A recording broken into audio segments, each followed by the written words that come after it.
Hi friends, எல்லாருக்கும் வணக்கம். ரீசெண்டாக அரிசி ரேட் வந்து ரொம்பவே அதிகமாகிட்டு இருக்குங்க. அதனால் சென்ட்ரல் கவர்மெண்ட் அவங்க ஏழை மக்களுக்கு யூஸ்ஃபுல்லாக இருக்கட்டும்னு பாரத் ரைஸ்ன்னு இன்ட்ரடியூஸ் பண்ணியிருக்காங்க. இது வந்து நம்மளுக்கு எல்லா மார்க்கெட்டுங்களில் கிடைக்கும் அப்படின்னு சொல்லியிருக்காங்க. நான் காமிச்சிட்டு இருக்க இந்த ரைஸ் வந்து பாரத் ரைஸ் தாங்க.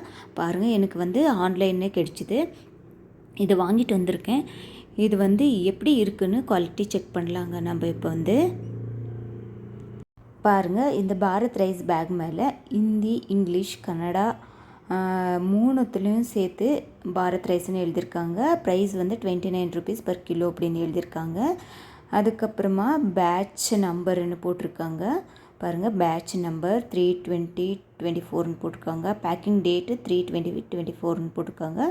யூஸிங் டேட்டு 3/20/26 வரைக்கும் நம்ம யூஸ் பண்ணிக்கலாம் அப்படின்னு போட்டிருக்காங்க.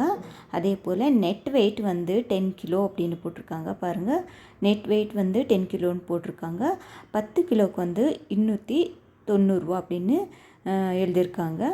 பர் கிலோ வந்து 29 rupeesன்னு எழுதியிருக்காங்க. பாருங்கள், இப்போ ஓப்பன் பண்ணிடலாம். இந்த பேகு வந்து பாருங்கள், ஓப்பன் பண்ணிட்டு இருக்கோம். இப்போ இந்த பேகுக்குள்ளே எப்படி இருக்குது ரைஸ்ன்னு பார்த்துடலாங்க. பாருங்கள், உங்களுக்கு காமிக்கிறோம். பாருங்கள் எப்படி இருக்குது ரைஸு. இது வந்து பச்சை அரிசி தாங்க, புழுங்கல் அரிசி கிடையாது, பச்சை அரிசி தாங்க. இது பார்க்குறதுக்கு கொஞ்சம் பெருசு பெருசாக இருக்குது. இதை வந்து நம்ம குக்கிங் பண்ணி பார்த்துடலாம் எப்படி வருது ரைஸு அப்படின்னு சொல்லி. இப்போ நம்ம வேக வைக்க போகிறோம். இதை வந்து நல்லா கழுவிடலாங்க. ஃபஸ்ட்டு ஒரு 2-3 வாட்டி நல்லா கழுவிடலாம். நான் வந்து ரைஸை வந்து பாத்திரத்தில் வேக வைக்க போகிறேங்க. பாருங்கள், பாத்திரத்தில் தண்ணி வச்சுருக்கேன், சூடாக இருக்குது. இந்த அரிசியை போட்டுடலாங்க. போட்டுட்டு நல்லா வேக விட்டுடலாம். பாருங்கள், பாதி அளவுக்கு வெந்திருக்கு. முக்கால் அளவுக்கு வேகிற வரைக்கும் அப்படியே விட்டுடலாங்க. பாருங்கள், இப்போ அரிசி வந்து முக்கால் அளவுக்கு நல்லா வெந்து வந்துருச்சு. இவ்வளோ ஆனால் போதுங்க. இந்த அரிசியில் இருக்கிற தண்ணியெல்லாம் வடிச்சிடலாங்க. இப்போ நான் வந்து தண்ணியெல்லாம் வடிக்க போகிறேங்க.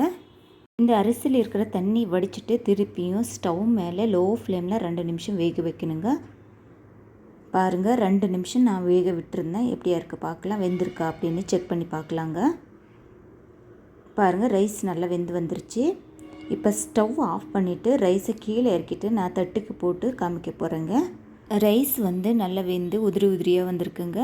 நார்மல் ரைஸ் நம்ம எப்படி பண்ணுறோமோ அதே போல் ஆயிருக்கு. பாருங்கள், பார்க்குறதுக்கு அதே போல் இருக்குது. நான் வந்து இந்த ரைஸு சாப்பிட்டு பார்த்ததில் எனக்கு 29 rupees கொடுக்கறது வர்த்துன்னு தோணுச்சு. அதே போல் அரிசி வந்து கொஞ்சம் பெருசு பெருசாக இருந்தது. அதை தவிர அரிசி வந்து நல்லா டேஸ்ட்டாகவே இருந்ததுங்க. 29 rupees வர்த்து தான் அப்படின்னு சொல்லலாங்க. எனக்கு இந்த ரைஸ் வந்து ஆன்லைன்லேயே கிடச்சிதுங்க. நான் ஜியோ மார்ட்டில் ஆர்டர் பண்ணேங்க. அமேசான், ஃப்ளிப்கார்ட்லேயே கிடைக்கும் அப்படின்னு சொல்லியிருக்காங்க. நாங்கள் வந்து பெங்களூரில் இருக்கிறதுனால எங்களுக்கு ஈஸியாக கிடச்சிருச்சு.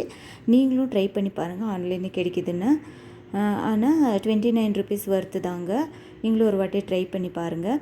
இந்த வீடியோ உங்களுக்கு பிடிச்சிருந்தா மறக்காமல் சப்ஸ்கிரைப் பண்ணுங்கள், ஷேர் பண்ணுங்கள், லைக் பண்ணுங்கள்.